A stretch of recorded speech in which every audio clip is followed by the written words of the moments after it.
everyone. Today is Thursday, February 20th. This is a very special session, a highly anticipated session of the mentorship. We have Ian Carroll, who is the founder of Seats.Aero, which is like the #1 award search tool. And I'm going to say that maybe it's unofficial, but from my perspective, as someone who teaches about points and miles, and I hear a lot of people do it, by far, I don't know by far, but there is quite a bit of discussion all the time that they love Seats.Aero. And I'm sure the group that came here today would probably attest to that as well. So I'd like to just kind of get started off, first of all, and just do some quick introductions. I have Albert here with me, Jed Albert here with me, and he's coming all the way from Taipei, Ian. Can you imagine that? Like, he's not even here locally. He's like calling in from Taiwan. So I'm glad I have Ali over here as well, Ali and Landon. So thank you guys for joining. I think I saw Ade from Freeman Traveler. Who else do I have here? Any other content creators here that I'm missing? If there is, feel free. I know Brandon's here with us as well. And a lot of our folks here from the mentorship group is here as well. And I know a lot of them are really curious because they're either users already or they want to know a little of the backstory behind that. So Ian, can we start off with this? How long have you been running Seats.Aero? And can you give us a little background? Like, what prompted you to even get this started? Yeah, it's really interesting. It started, I think, May of 2022, so it's been almost 3 years now, which is kind of crazy. But it really just started as a side project for me. I was living in San Francisco at the time, and we had this great airport, and I had earned some credit card points. I just opened like my first Amex Platinum, like just getting started, and it was really hard for me to see, hey, I live in this hub airport. We have all these great airlines. Where can I go with my points? I would have to go like on United.com and do manual searches for each day for each like possible airport, or I would have to even the current search tools, it was really just like me at the time, were still making me do one day at a time. And I was like, well, I have a lot of time flexibility too. I can work remotely for a few days, or I can take some PTO. And so I really built it just for myself, and I also really wanted to fly Lufthansa first class. And so I was just like, where what days in the whole year, or whatever, what airports can I fly Lufthansa first class out of? And so that was another big part of it. And so it was just life miles when it first started. That was all we had. It was just Avianca life miles. And obviously now we have, I think, like 18 mileage programs, which is really crazy, and 4 hotel programs. So before we get into the hotel programs, can we talk a little bit about, you do this now full time, right? This is your full-time job? Turn on from a side project, a side passion project to now your full time. I mean, I know Albert, myself, and you, we're all founders at some level, and we have to take a leap of faith when we decide to do something like this. What is the biggest risk you took, and how did kind of overcome that maybe, fear of failure? Or was that even in your mind, like when you first got started? yeah, I mean, it definitely was scary. I had never worked for myself. I had always had just kind of a normal job. And, I basically had to quit, if only because I was spending so much time on Seats.Aero. It was taking me away from my normal job. And so I was kind of forced to do that. But, I had spent about a year doing both. After we added a pro tier, for a while, it was just free and we didn't charge anything. And then I kind of ran out of money to pay for the server bills. And so I had to add a pro tier to just keep the site running. And eventually we just had enough pro users where, I felt comfortable, like, I have enough subscribers at least to, temporarily let me work on it full time. Of course, I was worried, maybe eventually people would cancel or something, but luckily our pro users have just kept growing, which is really awesome. I don't know if you can mind sharing, like, what's the percentage of your users that are pro user versus kind of like the free users? Do you have any idea what that looks like? Yeah, usually it's like 10% are pro users. So like we have about like 60,000 pro users right now, and we have about 500,000 monthly users on Seats.Aero, which is pretty crazy. A lot of people like points. That's great. And what percentage of that is US based versus international? US is the biggest market by far. We have the credit cards, the airlines, it all comes together here. You look at a lot of other countries, and due to like interchange caps or, less interesting credit card programs, it's kind of hard to earn points. But the US is really the big hub. But Brazil is actually a strong number too. If you look on Seats.Aero, you'll see we support Portuguese as a language to translate the site. And we have some Brazilian mileage programs as well, because Brazil has also a very strong mileage program sector. But I think a lot of people don't know that in the US because of, why would you think, I guess, to look into Brazil? I know Julia just joined. She's Brazilian and content creator as well. By the way, some of the of folks have asked me when you talk about adding on new ones, is British Airways one of the programs that, you're planning to have eventually at some point? Yeah, everyone wants British Airways for sure. I want it too. I have a lot of Avios and I want to spend them.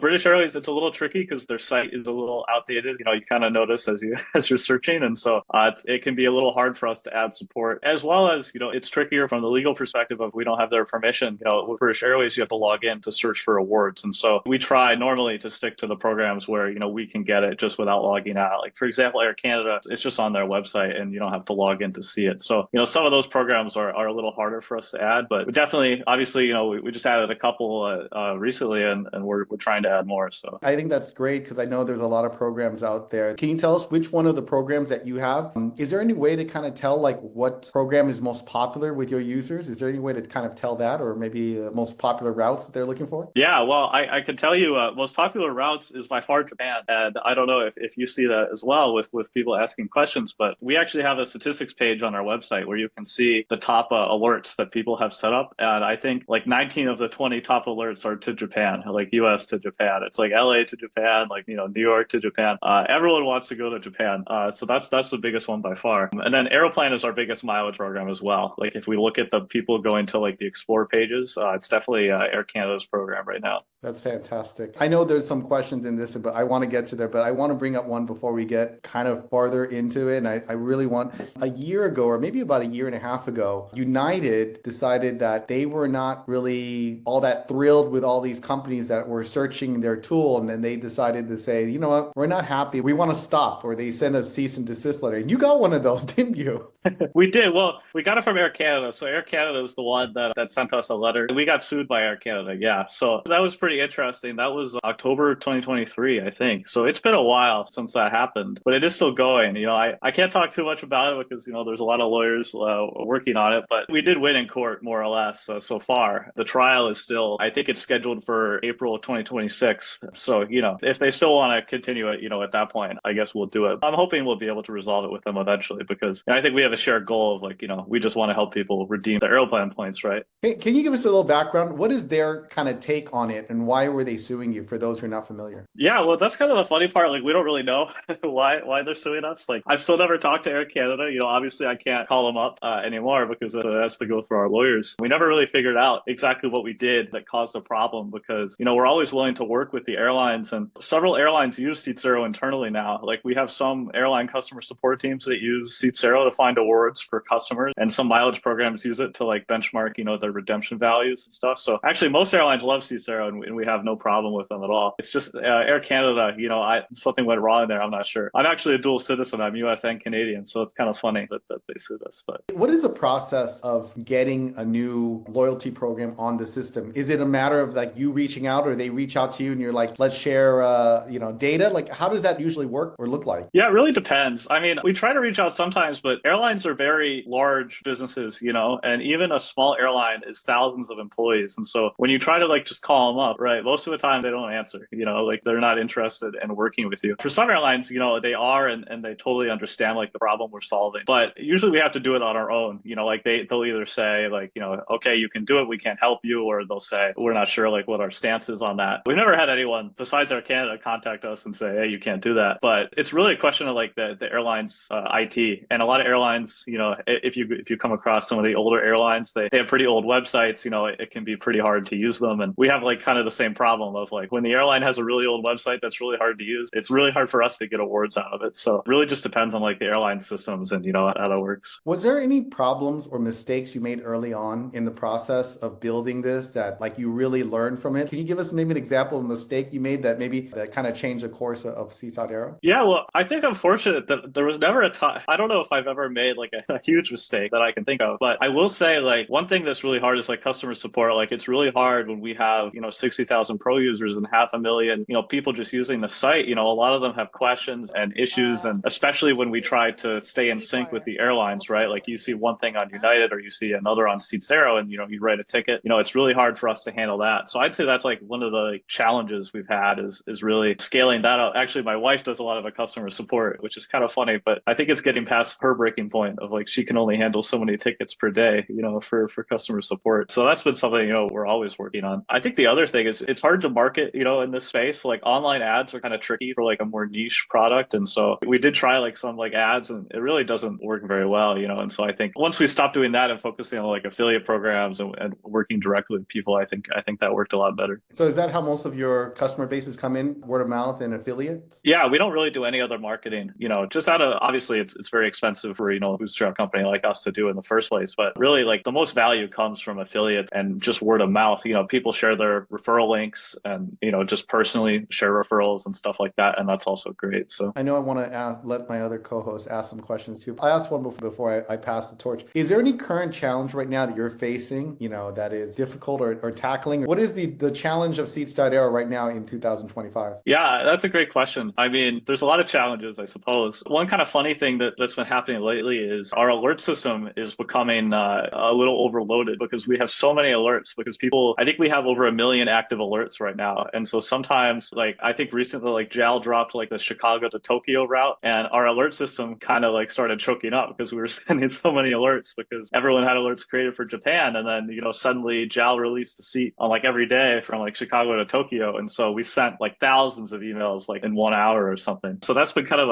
a great problem to have, of course. But, you know, people really do create a lot of alerts. And so we also have to work on alert management for that as well, because some people have thousands of alerts in their account, you know, and they kind of reach out to us and they're like, help, I'm drowning in, you know, alerts. And I don't know what I have set up anymore, stuff like that. Ian, is there a number of alerts as a pro users that you're limited to, or is there a limit on the number of alerts? No, we don't limit you at all, and that's why, you know, we have so many, I suppose. But we did have one person who made 500,000 alert one day. We told them that was too many, and we told them to stop. But besides that, you know, as long as you're not in the 500,000 range, I think you're okay. All right, Albert, I'm going to pass if you have any questions you want to ask Ian over here before we go to the group here. Sure. Ian, nice to meet you and great job with Seats.Aero. This is our first time meeting actually, so a fan, truly. One thing that I admire that you've done is you've kind of taken this risk and I think you're willing to kind of go up against the biggest airlines and programs and make a statement about it. How are you going to approach like getting closer and like building actual relationships with them? Yeah, well, I definitely don't want to be, you know, like the David versus Goliath kind of thing of like, I don't want to be against airlines. And really, like I said, like most airlines are actually pretty friendly. Like we've had a lot of positive interactions with most mileage programs. And some of the people that run the mileage programs, you know, are just like us, like they're travel hackers, you know, they understand like award travel, they understand what we're trying to do. And some of them use Seats.Aero. Like there are some like loyalty program directors that use Seats.Aero and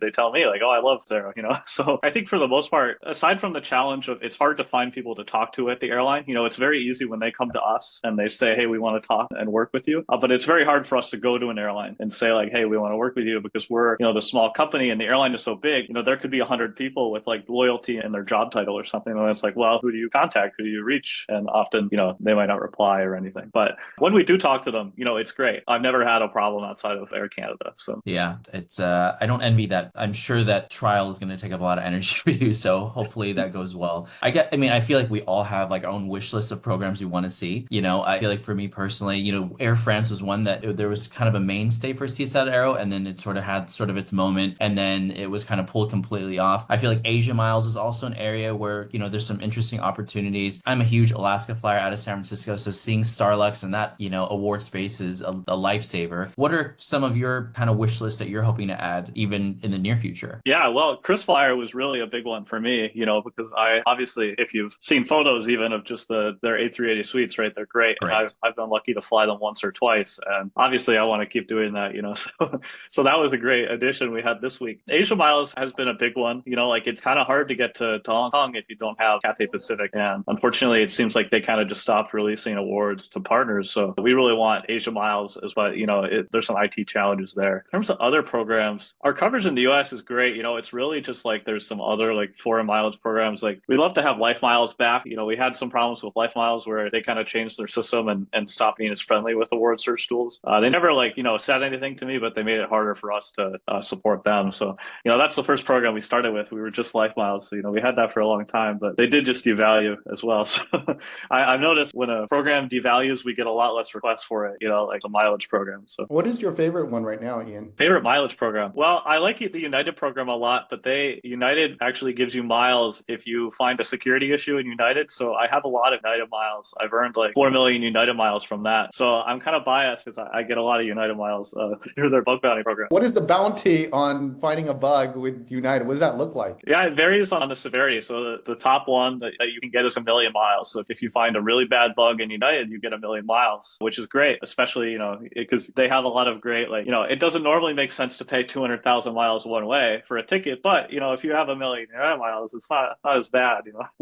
Not to get into the nitty gritty, but I know that there's other programs, and I've had them come visit us. Can you tell us, is there a difference in technology wise between what you do and what some of the other tools out there do? Is there a difference? I wouldn't say there's a major difference. I think if you look at some of them, the speed is pretty apparent. And really, I think what that is, some tools kind of use headless browsers, which basically they have to kind of load up the website of the program in the background and kind of type in your search query. And then they're literally looking at the screen as they do it. And so if you notice very slow integrations, usually that's what's happening. And we never do that. We really focus on speed of the integration, and make sure that we're just talking to the API usually. But I'd say every search tool is probably switching to that. We might have, maybe kickstarted that trend because, back when we first started, everything was pretty slow. The main search tools were very slow. And that was another part of, why I decided to build Seats.Aero was just, it was almost impossible to use because of the latency. So we always focus on being fast, but, I'm sure everyone will work on that. And just from an accuracy standpoint, I know some of the programs early on that folks had concerns, not necessarily yours, but is there a way that you could, what is the accuracy of the results they're going to get when they use Seats.Aero? Yeah, accuracy is a really interesting problem. And I've learned, there's a lot of aspects to it. For Seats.Aero, we do so much caching, right? So the one thing I can say is we never make up a word availability, right? We always get the data directly from the airline. Usually 99% of the time, it's just that it was old, right? Either the availability is gone now, it's been a few hours, someone else booked it. Especially for Japan, when we send an alert for a flight to Japan, it doesn't just go to you. Usually it's going to 50 people, right? Because Japan is just such a popular destination. And so a lot of times we'll send the alert and it will be true when we sent the alert, but then, someone is going to book that flight. And so if you come into it 30 minutes or an hour later, that flight was already seen by 10 other people and they're going to have booked it. But it takes a while for our system to catch up to that, right? Once it's gone, we have to refresh it in the background, and that takes a while. So I'd say, just make sure you look at the last seen time on Seats.Aero. We try to show that pretty accurately everywhere, in the search results or in the info pop-up, we try to say, oh yeah, this is from an hour ago, it could have changed since then or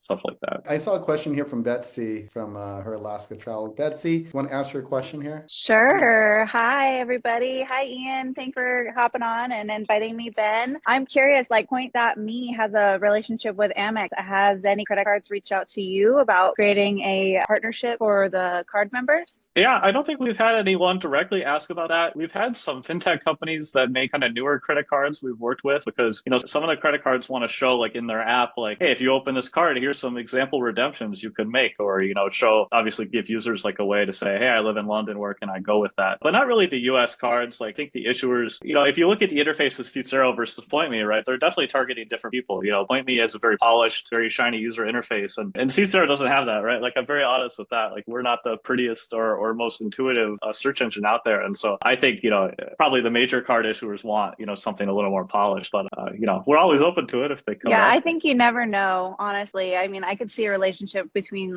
you and Built specifically, something like that, especially with them being a recent startup as well. Yeah, for sure. Good If there's any in the call, let me know. I'm going to give a chance, Julia from Journey on Points, or Nicole. Let's get Nikki or Julia. Do you have a question, Julia? Do you want to ask? Not. Hey everyone, sorry, I was trying to unmute myself.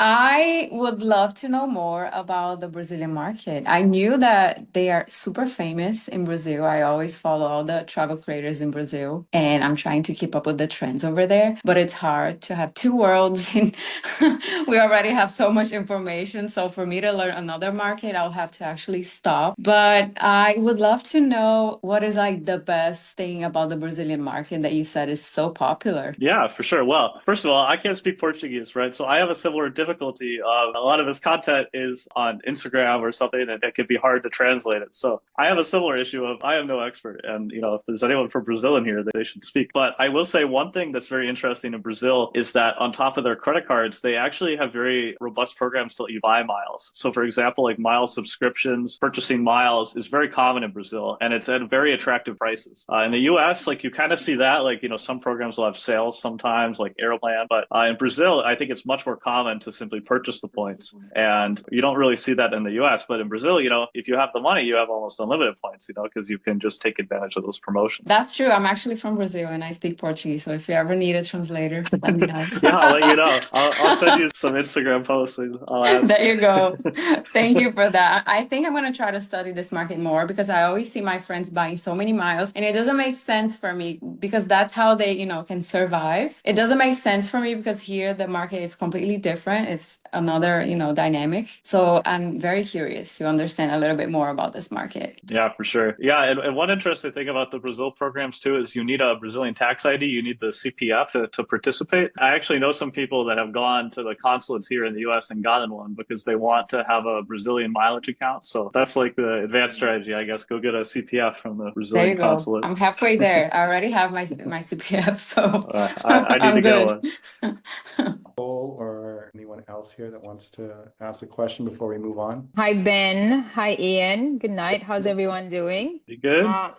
Glad to be here. I'm Nicole's Travel Tips, and one of the 4 members of Let's Get to the Point. And we are a proud sponsor of Seats.Aero. Thank you for your support, Ian. We really appreciate it. And my question to you is, now my son is going off college and he's going to be in a small town. I don't think people know. I'd like you to talk a little bit more about requesting a route on Seats.Aero. So for example, he's going off to Tallahassee, and when I type in Tallahassee, it's not there yet, but I can request that you track that route, correct? Yeah, so we have a feature in the routes page on Seats.Aero. You can request any direct route. And so basically what you would do, like if you don't see an airport show up on Seats.Aero, you can go request a route, for example, like Tallahassee to Atlanta or something like that.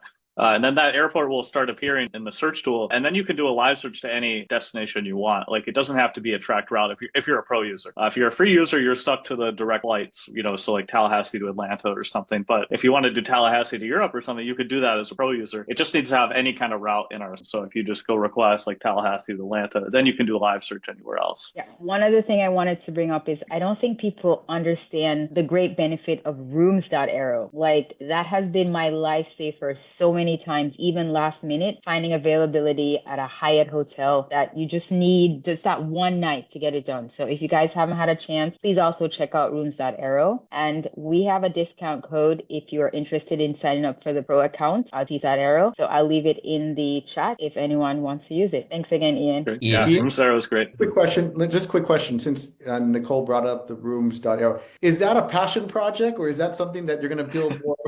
Is the main thing still Seats.Aero and rooms is like, on the back burner, or what is the status of that? Yeah, well, it definitely was kind of a passion project. And, I'm very transparent. We don't work as much on Rooms.Aero as we do on Seats.Aero, partially because, not as many features as you need, for a hotel search versus airline search. But we did make some recent improvements. Like we added a calendar view. I know a lot of people didn't really like the table kind of view we had on Rooms, which totally makes sense. So now if you go view a specific hotel, you get a nice calendar and, easily see like the days available. And really, I think the main value of Rooms is the alerts, like often it's pretty easy to just go to the Hyatt website and search for award availability. And, it's either there or it's not. But the real value of Rooms is being able to create that alert because hotel cancellations and award releases happen super often, like almost more than flight cancellations and flight alerts. And so I see people every day, their book, the really hard to get properties like Park Hyatt Kyoto or something. It's actually pretty easy to get if you just have some alerts set up to find it. Are you planning to expand that in the near future, or is that more of like a 2026 when you kind of get more airline programs in? Yeah, I think there's some other programs we want to add. Like I think we want to add like Choice and Wyndham or 2 big ones. Personally, I haven't added because I don't have those points. Like some of it's driven by like, I have a lot of those points. I should add support to Seats.Aero for it. I don't have any choice points, but I do get requests from people for those programs. The hotel programs are actually not that hard for us to add because usually it's fairly simple. Like you're just going to each hotel and running a search. So, we'll probably add some more programs like that soon. To give you like a sense of scale, it's like a few thousand people use Rooms.Aero every day and like tens of thousands of people use Seats.Aero every day, right? So it's just we focus more of the attention on seats because because of that scale. But I do like rooms, and it's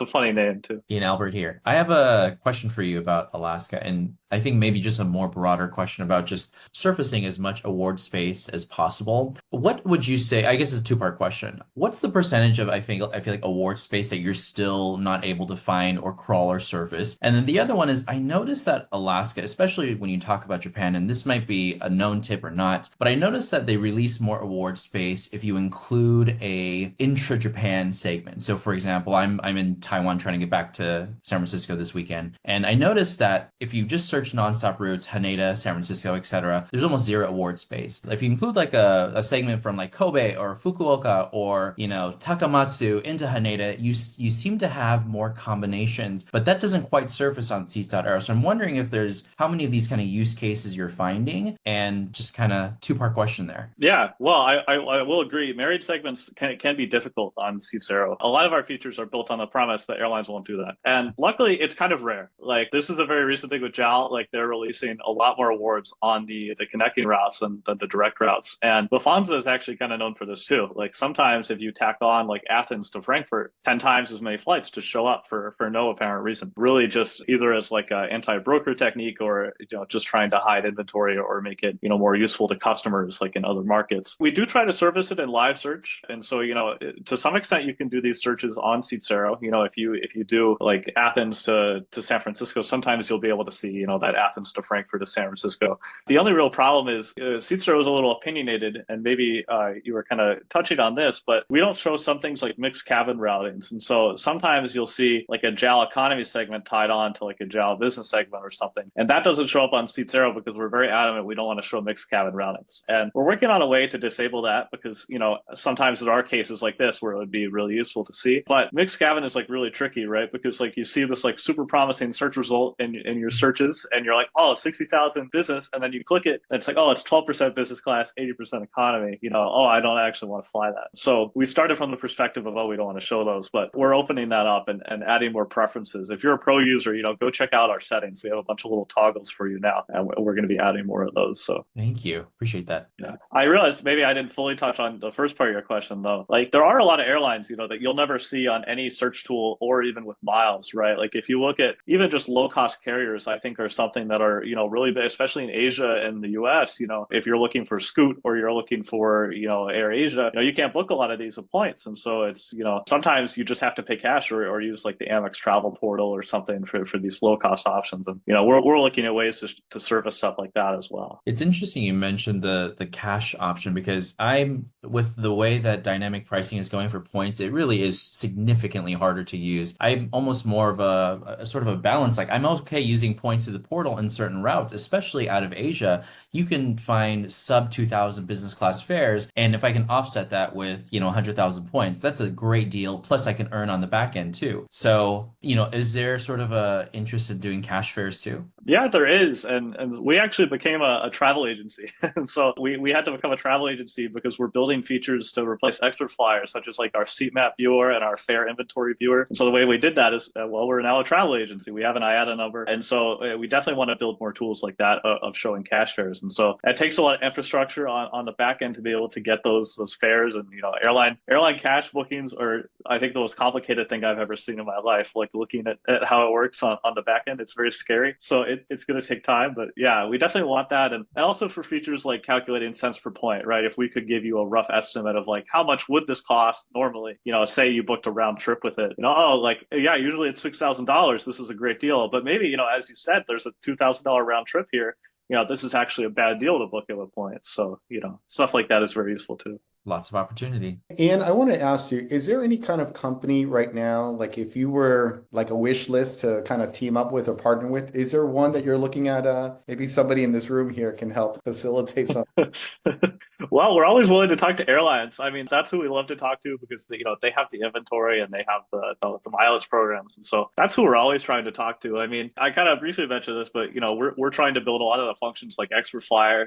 I don't think we really need to work with them, but stuff like that we're really trying to work on. Yeah, I mean, anyone in Air Canada, you can let me know. But can I ask you about some new features that you've been talking about? Or, I saw recently that there's a award seat alert now that you're doing. It's in the beta program right now? it is. Yep. Yeah. It's out for pro users. So you can do it. And so you can view the seat map of any flight, and you create alerts for them as well. So, if there's like a window seat or an aisle seat you really want, and obviously we're still building this out, but you can create an alert, you get a text when that seat opens up. And then in the background, we're connected to the airline systems, and we can periodically check and see if that seat opens up for you. So yeah, stuff like that is going to be really interesting. And especially for travelers who don't like to book cash fares as well, like we're going to have some, like you can view the fare rules for cash bookings. You can view fare filings and stuff like that. That's all coming very soon. So when it comes to fares, would there be a filter where we can go, I want to pay less cash or versus more cash? I mean, I don't know if that's going to be an option. yeah, do you mean like for surcharges? Like we're talking like British Airways, like $1,000, each way out of London? Correct. Yeah, well, we do have it in the search tool. You could do a cap on fees, and you just specify it in US dollars, and we actually convert all the currencies in the background, like if it's in British pounds or something. So in search, you can do that. You can also do it in alert. So if you want to create an alert like London to the US, but you want to cap the surcharges, you can do that too. I don't know if you'll find anything out of London, under $400 or something, but you can set an alert and see what shows up. Absolutely. I know Ade had a question, Freedom Traveler. Ade, go ahead. Your turn. Hey Ben, thanks for the invite. Hey Ian, you built a great tool, a good fan over here. You're told about starting the cash fares. Obviously, when you book with points, award tickets are easier to cancel. You just get your points back. When you had the cash bookings, do you intend to bring in customer service agents to deal with the headache, or do you plan to use the airline directly? Yeah, well, we won't sell cash tickets. Like exactly what you said. I will never become an OTA because there's a lot of issues booking through OTAs, right? Like they issue the ticket incorrectly, or if they make a mistake while doing the booking, or oftentimes like their system can become desynchronized from the airline systems. So we never want to sell you tickets directly. I don't think that's ever something I want to do, at least exactly for the reasons you mentioned. But we do want to say, hey, you can probably book this for roughly this price, or if you go to the Amex travel portal, it's actually less if you have the business platinum card and you have the 35% back rebate or something. So we want to show you the information, but we don't want to be a travel agency specifically, even if we might be one in name, Yeah, makes sense. Thanks for the clarification. Yeah, for sure. Ian, I saw a question here from Melissa. She'd like to know, is there a option or a functionality of Seats.Aero that maybe as a normal user, we're not really trained in, that, we should be using more, or something you develop and spend maybe a bunch of time on and nobody knows about it, or maybe underutilized? Yeah, I mean, I actually think there's a lot that people don't know about or don't see. Like we have a ton of stuff in the tools menu. If you go look there, I think most people have never seen, half of the screens we have in there. Like we have like a JAL First Class Finder, we have an ANA First Class Finder. Like some of those are like kind of popular. But then today we actually launched a Thematic integration. And I don't know if you're familiar with Thematic, but it has all the visa and public health information in there. And so if you have a flight to say China or something, you want to check what visa do I need as a passport holder of the US, you can actually go now and say, well, exactly what documentation do I need? And Thematic is what the airline agents are going to be using when you get on your flight. You'll see exactly what the airline agents are going to see as well. Can you tell me, where do we find that? Yeah, it's under the tools menu right there next to hotels. So if you go there and then you can click on Thematic visa checks in the middle. There we go. This is for all those people that are trying to figure out, if I go into this country, do I need a visa, not need a visa? And so the most correct version place that you should go look is Thematic. So that is the best way to go look, by the way, folks. So I think I'm glad you brought that up. Yeah. Oh, maybe it's broken in your browser. I've had a couple people in Safari tell me that they had a problem with the Thematic tool. So maybe I'll have to look at that.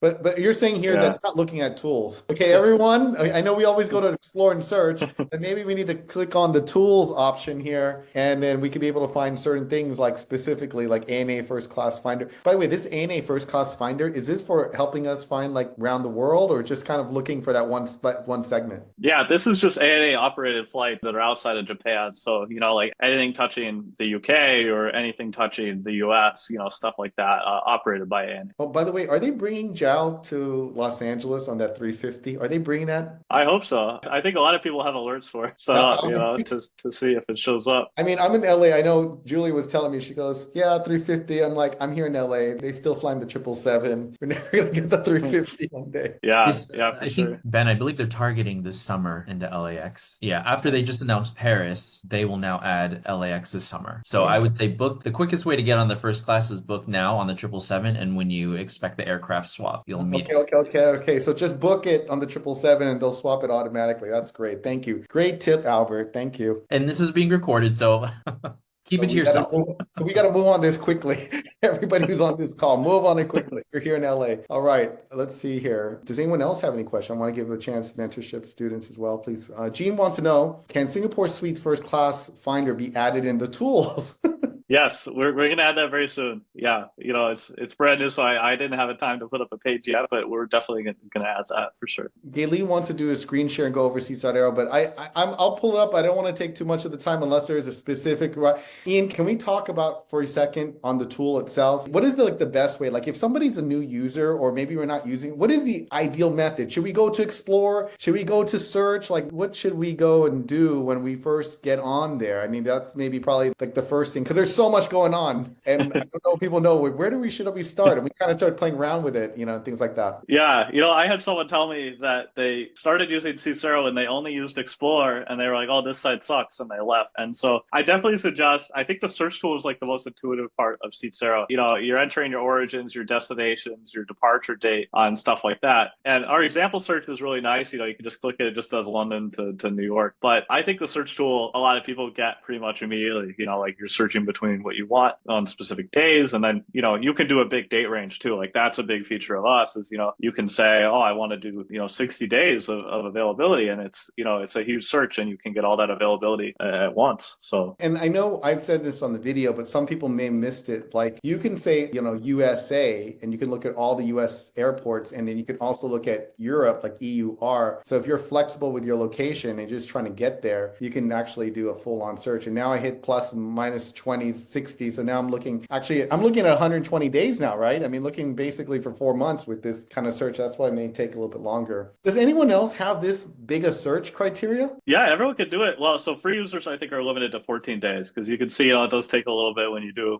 the big day ranges. But every pro user can do 180 days. Although when you're doing the full year, I do suggest like maybe you keep it to specific airports, but you can go as big as you want. So if I'm choosing 180 and I'm doing plus and minus 180, that's literally the whole year, isn't it? Yeah, you just have to if you put the date in the middle of the calendar, yeah, you can do the whole year. We have to any airport too. I don't know if you've seen that before, but you can do USA to any, which I think hopefully will disable if you do too big of a range. See, that's just quite a while to run, but I'm glad it made it here. One thing I do like of this feature is that the ability I can click one button here and then I'll pull up the lowest price right here at the top. That's what I like to do a lot too. And then there's economy, premium. And for those who are not familiar with the tool, if you actually see the green versus the blue, green means direct and blue means connections, folks. I do like the new thing. I don't know, it's just a new thing, Ian, but I've been going on when I see the direct with green, but it also shows me what it would be with the connection. So I thought that was a nice feature there as well. Yeah, we try to show in the tooltip both prices, because we don't want to hide a good deal from you if that has a connection. But at the same time, we want to show if there's a direct flight,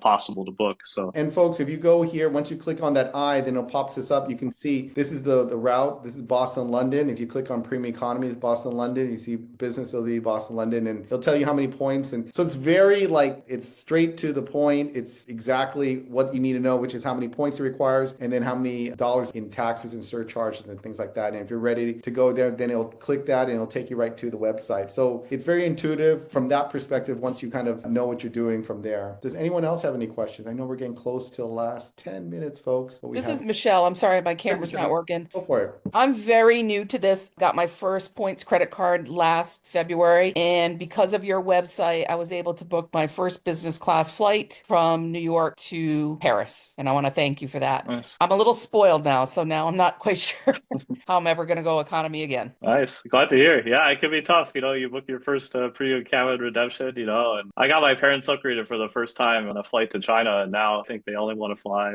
business anywhere else. So. Ian, I want to talk. I started following your your wife on Instagram, and she posts that the first time you guys met, she said, I think there was like a hotel that she wanted to stay at, and I heard that you booked it, and then next thing you know, you're married there, right? You got married at this hotel, like this place, this hotel that you mentioned. Can you tell us a little bit of how she became part of your business, or how did that work out? Yeah, I'm really fortunate to have her, of course. Yeah, unfortunately, I had to book that hotel with cash, I think, not part of any of the loyalty programs. But yeah, we did get married. That we stayed there, I think, after a few weeks of knowing each other, and then we got married there. So that was great. But yeah, I mean, she's really helped me with everything. And I mean, as I said, like it started as a side project, right? And so, I was just doing the customer support, and I was answering every ticket, which was great to get all the feedback, right? Like I love to read feedback from people and see where we can improve and, what issues people have. But then I was spending like half of the day, the whole day, answering tickets. And I was like, oh, I'm actually not building anything anymore for Seats.Aero. I'm just replying to tickets. And so she was able to, I taught her about Seats.Aero, and she now helps most people with customer support, which is great. But I think we might be past even her limit now, and we might need, a few more people to do the customer support thing. So, all right. Do we have anyone else? I know Adam. By the way, folks, Adam is one of our upcoming guest speakers. He's going to be talking to us about fighting the fires and what really happened in LA. And then we'll talk also about mental health. So I really encourage you to come for that special session. I had a discussion with Adam who said that a lot of folks who are frontline first responders have to see a lot, and then have to compartmentalize. And I think it's an important topic we talk about. And if you guys know anyone, or you yourself have to deal with, mental health issues, I'd love for you guys to come see, because we're going to talk about that in an upcoming special session with mentorship coming at the end of the month. So Adam, please, I know you had a question. He's a very big points of balance person as well. I know he travels all the time. So Adam, please share if you have a question. Yeah, more of a comment. First of all, Ben, thanks so much for inviting me and having me. Ian, it's good to actually talk to you and see your face and exchange things a few times through Instagram. Been following the progression of Seats.Aero for quite a while now, since you kind of launched it. And watching Seats.Aero kind of progress, before you really weren't able to see some of the routes over into Asia. And I've been noticing you've been plugging in so much more. So I've been seeing the evolution of the website and how it's going. And one of the really cool features that I think you have, that I don't know if you mentioned it earlier, was your cents per mile kind of thing. And it showed you stuff all over the world. I mean, you have pages to go through and things that if you're building an around the world type of ticket, this can be so extremely useful for doing an ANA around the world finder, or whichever program that you want to use to build this out. So it's been really neat to watch us evolve into something you're like, this is great, but you still got to know like the background of how airlines do their war charts. But then as I watch this evolve, it's kind of taking away all that guessing work or all that extra legwork, to where you're just like, oh my gosh, it's right here. And all I need is almost right here, So you're doing an incredible job. So major round of applause for you. And just continue to keep the good work, man. It's allowing people to see more of the world and use their points in a very useful way. Ian, congratulations on the success so far. And I can't wait to see what you continue to do. Thanks. Yeah, I appreciate it. Thanks for your story. You got the emergency calls coming in as we're talking here. Yeah, it's been awesome to grow it. And I will say, like, a lot of it comes from me too. Like I just book a lot of trips on points. And so like, as I have challenges like what you said, like, oh, it's hard to make this itinerary or whatever. I'm like, well, I have to go update Seats.Aero, to make it easier. And so a lot of features really come from that. So I hope it shows. Yeah, great job. Thank you. Thank you, Adam. Does anyone else have a question? I know we have a few more folks. Maybe one or two questions left before we wrap up. Anyone? I am reading your comment here, Show, about running a session on Seats.Aero, just how to use the tool the best. Ian,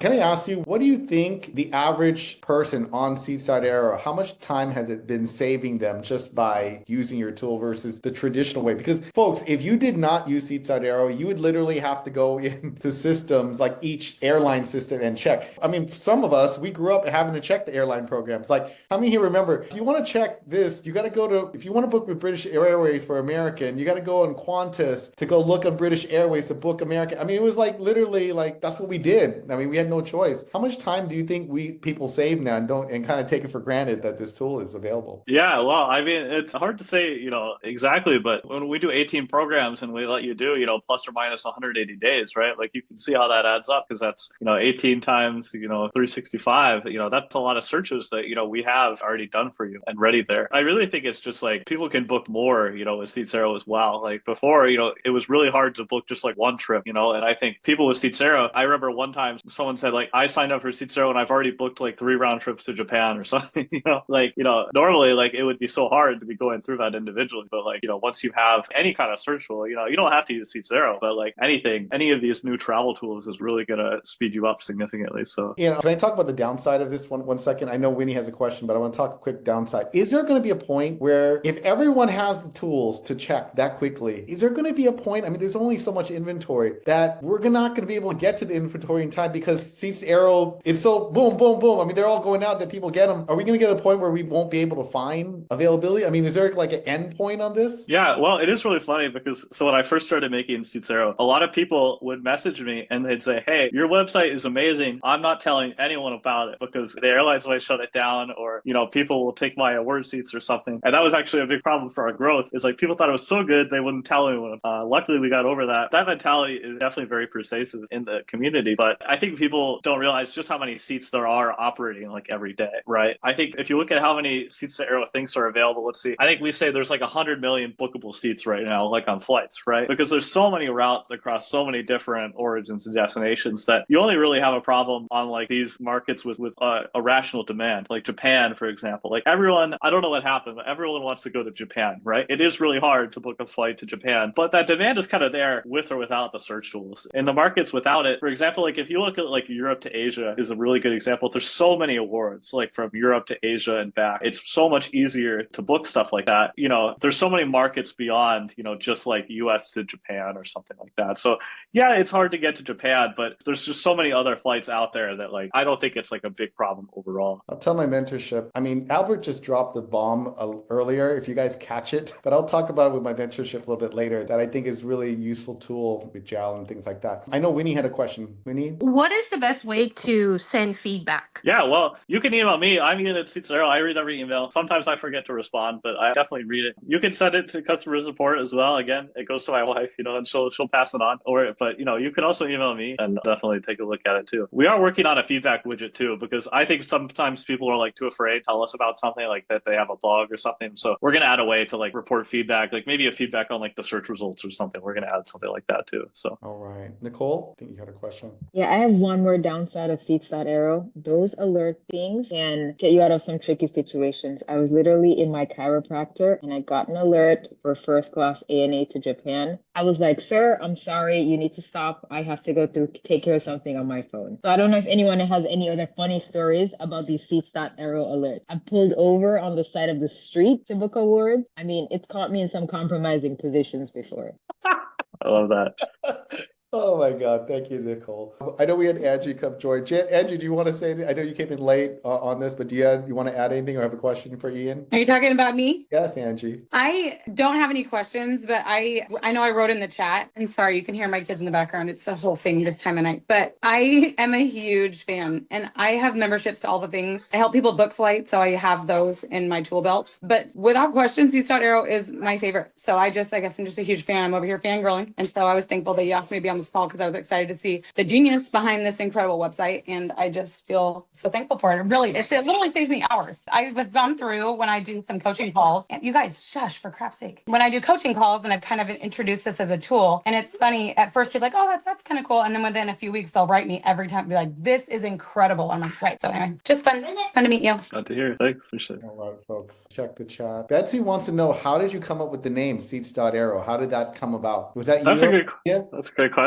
I mean, I actually kind of forget, now that you're making me think about it. But we used to be called awards.pnr.sh, and absolutely no one could understand that name because it was just like a side project, right? So I didn't even bother to think of a name for it, and I was like, well, I'll just put it on like awards dot something. But I think it really came from like we show the seat count, all the results, and so I was like, yeah, like we're really just helping you find like seats on a plane, and I really liked the .aero domain because so many of them are available. Like seats.com, of course, is taken, but Seats.Aero is already available, and I've been fortunate enough to be able to get a few of those. Like obviously we have Rooms.Aero too, and I think no one else like really uses .aero, and so it was like kind of like a distinctive brand name of like we're the only one that uses .aero. So that's been kind of cool, to have and be able to expand into other domain names like that. For 2025, how many more new programs are you planning on bringing on this year, if any? Oh, let's see. Well, we already have one or two for this year, I guess. So I don't know, at that rate, should have like 10 more. But we want want to add more programs too, but at the same time,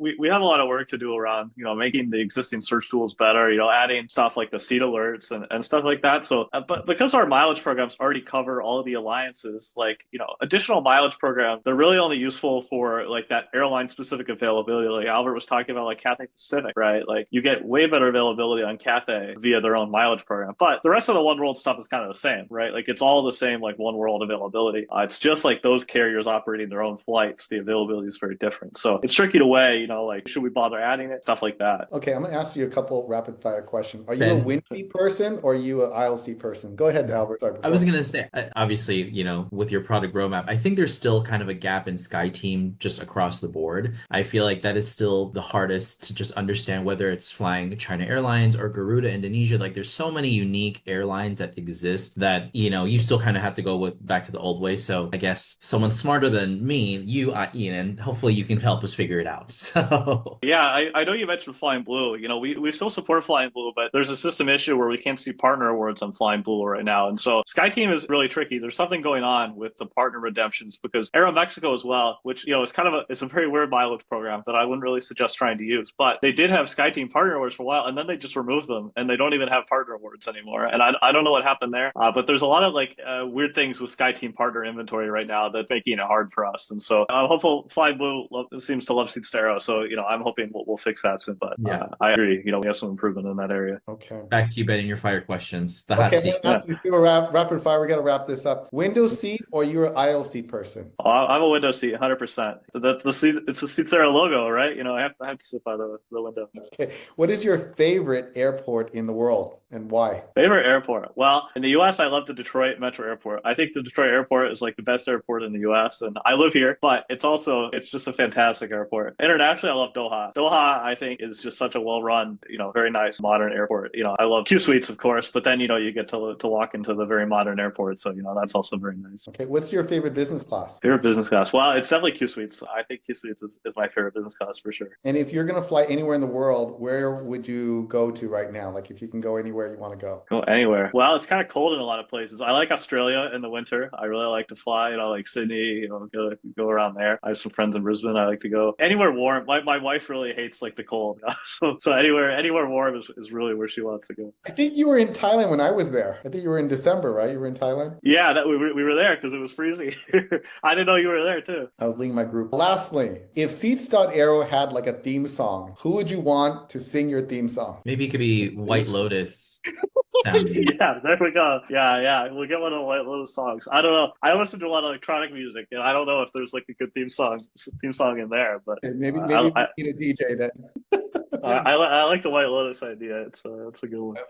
I love it. Well, thank you, Ian. I want to thank you for joining us today. It's been a pleasure having you. I want to thank all the other content creators. Thank you, Julia, Albert, Nikki, Addie, Adam, and Angie, along with Betsy, that joining us as well. And appreciate all those who are in the mentorship. We will definitely, I'll do for a group, we'll do a deep dive into actual like a tutorial on Seats.Aero. Maybe Ian can jump in one of these days and come help us as well. That would be fantastic. But it was a great introduction to me, Ian. I want to thank everyone for joining. If you have any other questions, Ian, what is I put in the link there, but if you guys are not already following, you guys can also follow Seats.Aero on Instagram. They also have their tool obviously out there. I think Nicole already put in the discount code as well. So I want to thank everyone for joining today. Okay. Cool. Thank you so much for having me. And I put the shirt giveaway link in the chat too. So if you have a pro account, you can go get a shirt. I made the code Ben, so thank you. That's great. Thank you. That's awesome. Okay. I will make sure. Thank you, everyone. Appreciate it. Thank you, Ian. And folks, we will see you on Sunday for Q&A. And then next week we have Adam, right? Adam, you're next week, aren't you? Yes, we got Adam coming up. And then I'm going to do on Wednesday. And then on Thursday, I'm running the World of Hyatt class for 2025 update, everyone. Okay. Have a good day, everyone. We will see you on Sunday. Have a good day. Bye. Thank you so much.